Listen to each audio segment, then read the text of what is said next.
What's up everybody, this is Mike with Streamline Canine, and in this video I'm going to teach you how to use controlled environments to teach your dog how to handle distractions before you go out into the real world.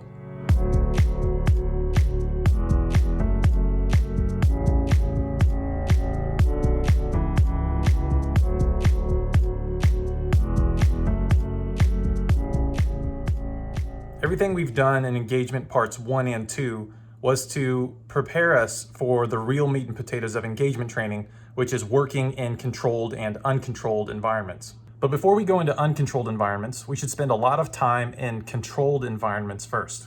This is because in a controlled environment, we can turn distractions on and off as needed to teach the dog how to handle those distractions the way we will want them to in uncontrolled environments later on. Basically, we'll use the controlled environment to constantly reinforce the dog for engaging with us, while simultaneously making sure that they don't get reinforced by the distractions. What the dog essentially learns is that engagement with the handler gets them a reward, whereas interaction with distractions get them nothing. Over time, this will give the dog even more of a reason to want to interact with you and ignore the distractions. We want to create a distraction that challenges the dog without it being too difficult. Then work the dog around that distraction repeatedly until it doesn't care about the distraction anymore.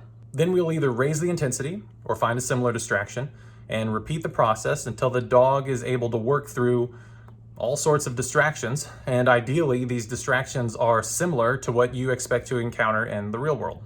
From here, going out into uncontrolled environments will be relatively easy, because the bulk of the work will have already been done before we even step foot into the real world. There's a lot I want to teach you about this, so let's not waste any more time talking about it. Let me just show you how it's done.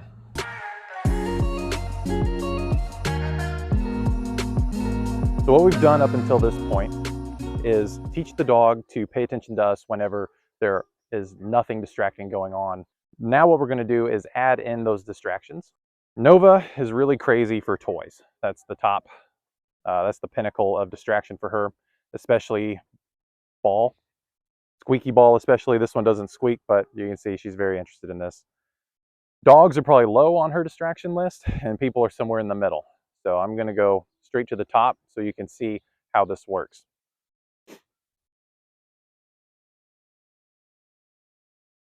The drill is the exact same. Yes! If she pays attention to me, she gets reinforced. She pays attention to the distraction, she gets nothing. And that's part of what the leash is for. It's just to keep her from reinforcing herself on the other ball. I'm not going to punish her for it. I'm not correcting her. All I'm doing is ignoring the behavior and letting her choose to interact with me. And when she does, she'll get reinforced for it. Yes! With another ball.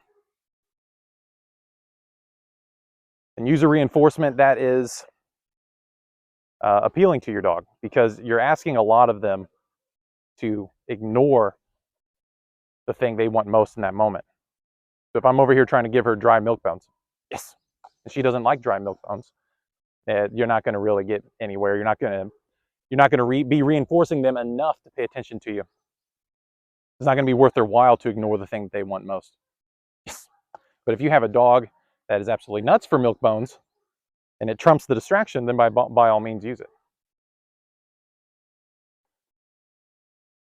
Out, good girl. Yes. And at this point, it's just repetitions.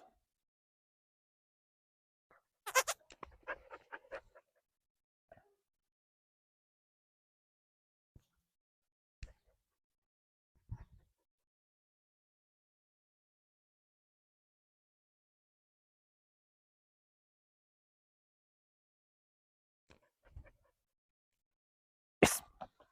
Starting to look a little bit more like our engagement drill in part 2.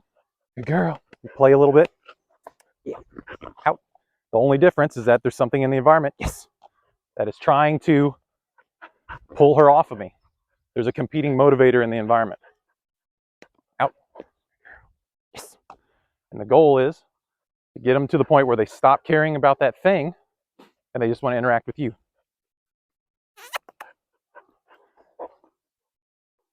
Yes. Good girl.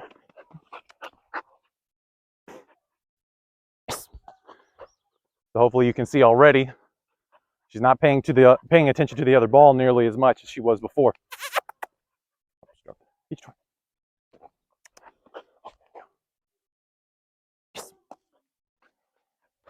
What she learns is every time I try to interact with that other ball, I get blocked. Nothing happens.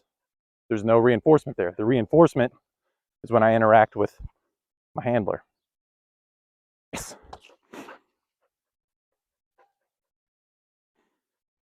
And taking the time to work the dog in a controlled way like this around something that drives them crazy will make transitioning into the real world around other distractions much, much easier.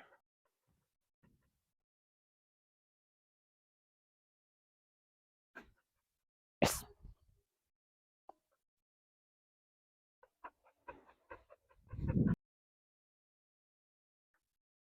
Good. If she comes over and sees you, just completely ignore her. Don't look at her, don't touch her, don't talk to her, nothing. In the next series of clips here, I want to show you guys how to use your controlled distractions in your controlled environment to teach the dog that it's not worth their while to interact with them, and that it's always worth their while to interact with you instead, as well as show you how to gradually layer on distractions instead of just throwing everything on them at once. Good. Anytime you're teaching a dog to work around distractions, you have to ask yourself one question. Who or what is reinforcing the dog? You want to make sure that it is always you and never the distractions. There's one fundamental principle in all of dog training, and that is that dogs do what works for them and they avoid what doesn't. Good. Good.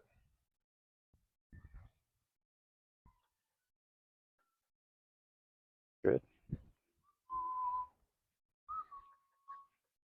Good. So the name of the game is to make sure that the dog can only be reinforced by you, and it can't be reinforced by anything in the environment, especially the distractions that are distracting them the most.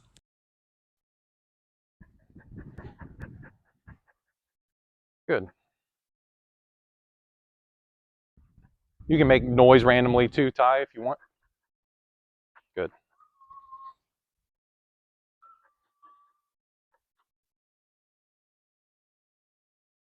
Good. To do this, all you're going to do is have your controlled distraction turn off the distraction and make sure the dog cannot be reinforced by it whenever the dog chooses to interact with it. And then at the same time, whenever the dog decides to engage with you, you're going to mark and reinforce it.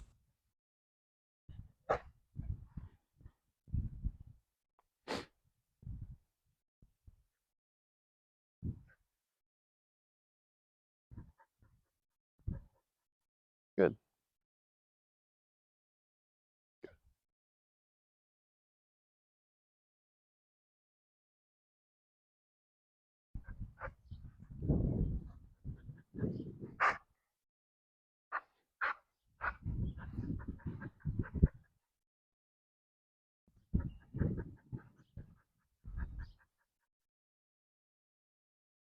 Good.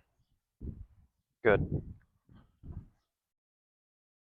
If you're consistent with this, over time the dog will learn that it doesn't work for them to interact with the distractions, but it does work for them to interact with you. And that's the main concept that we're trying to teach the dog.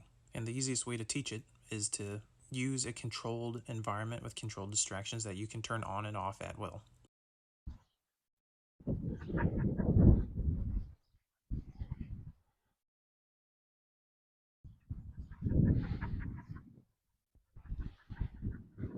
Good.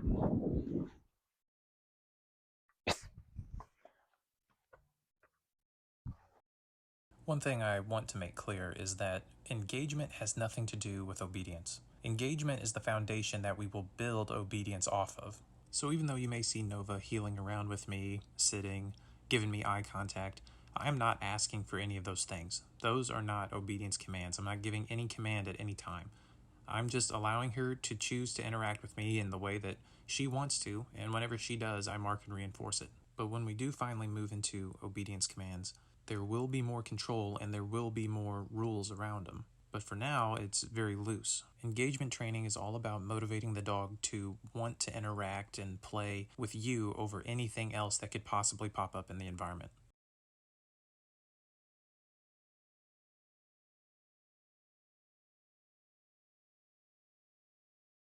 Good. Good.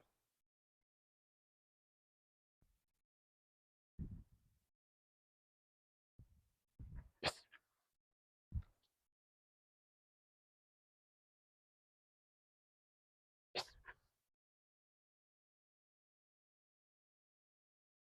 Yes. Yes.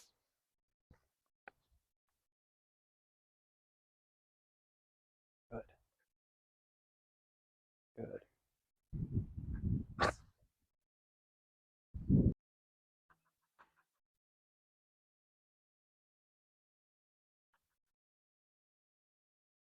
Yes. When you start working around the more distracting things for your dog, don't be afraid to go back to using the leash if you have to. And also don't be afraid to create more distance between you and that heavy distraction as well.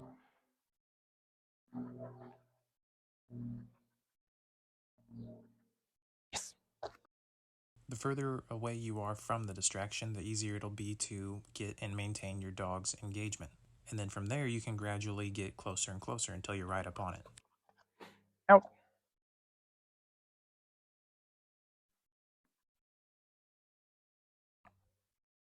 Another key aspect of distraction training is knowing your dog. One dog may be more distracted by other dogs or animals, and the next dog could be more distracted by toys and movement.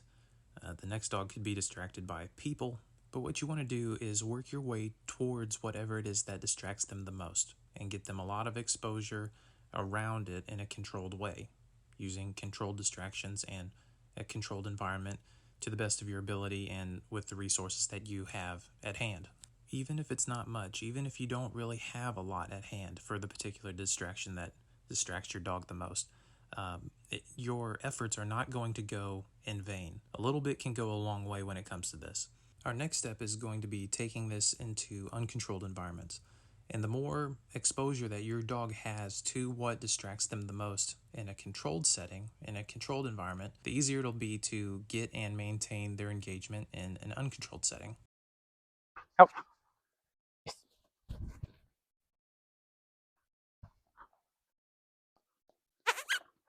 Out.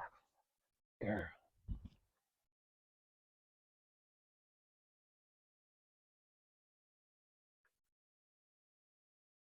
Yes.